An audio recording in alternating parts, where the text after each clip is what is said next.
বীৰ লাচিত থানাৰ সাংগঠনিক সচিব শৃংখল চলিহাক অসম পুলিচে যি ধৰণে আটক কৰিছে তাক মই নিন্দা কৰিছোঁ আৰু অসম পুলিচ আৰু অসমৰ গৃহমন্ত্ৰী তথা অসমৰ মুখ্যমন্ত্ৰীৰ ওচৰত দাবী উত্থাপন কৰিছোঁ যে শৃংখল চলিহাক অনতিবিলম্বে মুক্ত কৰি দিব লাগে।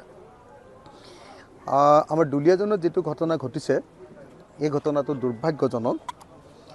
আমি দেখিছোঁ যে বিজেপি চৰকাৰৰ দিনত অসমৰ খিলঞ্জীয়া মানুহবিলাকৰ ওপৰত সদায় অত্যাচাৰ হৈছে। বিজেপি চৰকাৰৰ দিনত অসমৰ খিলঞ্জীয়া মানুহবিলাকে মাৰ খাবলগীয়া হৈছে আৰু বহিৰাগত মানুহবিলাকে বনিয়াবিলাকে যিবিলাকে বেপাৰ কৰিবলৈ ইয়ালৈ আহিছে তেওঁলোকে আমাৰ অসমীয়া মানুহৰ ওপৰত হাত তুলিবলৈ সাহস কৰিছে। আমাৰ খিলঞ্জীয়া থলুৱা মানুহৰ ওপৰত হাত তুলিবলৈ সাহস কৰিছে।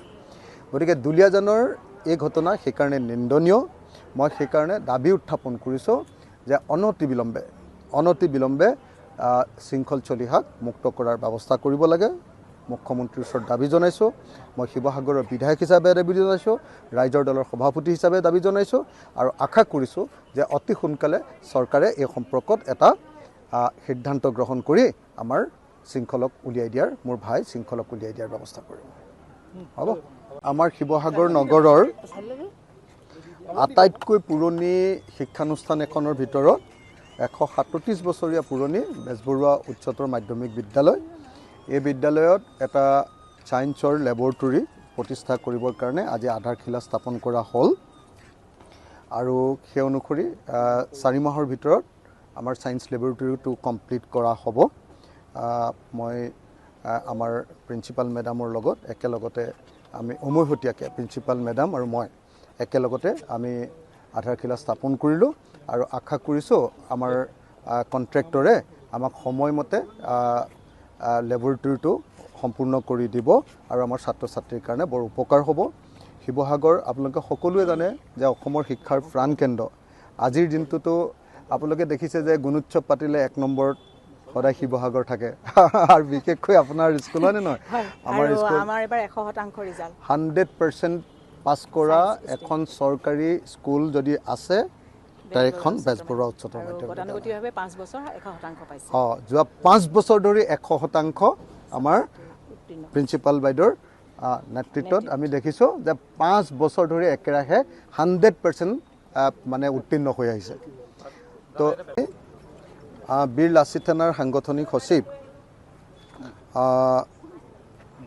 শৃংখল চলিহাক অসম পুলিচে যি ধৰণে আটক কৰিছে তাক মই নিন্দা কৰিছোঁ আৰু অসম পুলিচ আৰু অসমৰ গৃহমন্ত্ৰী তথা অসমৰ মুখ্যমন্ত্ৰীৰ ওচৰত দাবী উত্থাপন কৰিছোঁ যে শৃংখল চলিহাক অনতিবিলম্বে মুক্ত কৰি দিব লাগে। আমাৰ দুলীয়াজনত যিটো ঘটনা ঘটিছে এই ঘটনাটো দুৰ্ভাগ্যজনক। আমি দেখিছোঁ যে বিজেপি চৰকাৰৰ দিনত অসমৰ খিলঞ্জীয়া মানুহবিলাকৰ ওপৰত সদায় অত্যাচাৰ হৈছে। বিজেপি চৰকাৰৰ দিনত অসমৰ খিলঞ্জীয়া মানুহবিলাকে মাৰ খাবলগীয়া হৈছে আৰু বহিৰাগত মানুহবিলাকে বনিয়াবিলাকে যিবিলাকে বেপাৰ কৰিবলৈ ইয়ালৈ আহিছে তেওঁলোকে আমাৰ অসমীয়া মানুহৰ ওপৰত হাত তুলিবলৈ সাহস কৰিছে। আমাৰ খিলঞ্জীয়া থলুৱা মানুহৰ ওপৰত হাত তুলিবলৈ সাহস কৰিছে।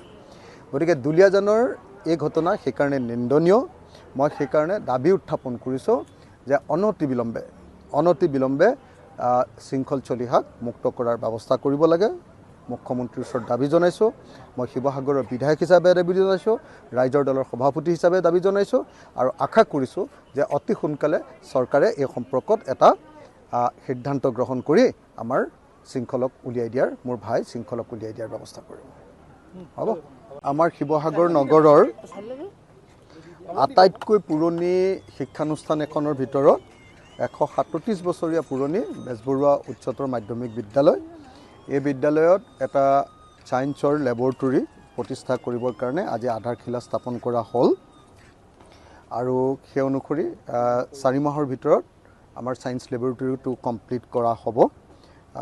মই আমাৰ প্ৰিন্সিপাল মেডামৰ লগত একেলগতে আমি উমৈহতীয়াকৈ প্ৰিন্সিপাল মেডাম আৰু মই একেলগতে আমি আধাৰশিলা স্থাপন কৰিলোঁ আৰু আশা কৰিছোঁ আমাৰ কণ্ট্ৰেক্টৰে আমাক সময়মতে লেবৰেটৰীটো সম্পূৰ্ণ কৰি দিব আৰু আমাৰ ছাত্ৰ ছাত্ৰীৰ কাৰণে বৰ উপকাৰ হ'ব। শিৱসাগৰ আপোনালোকে সকলোৱে জানে যে অসমৰ শিক্ষাৰ প্ৰাণকেন্দ্ৰ।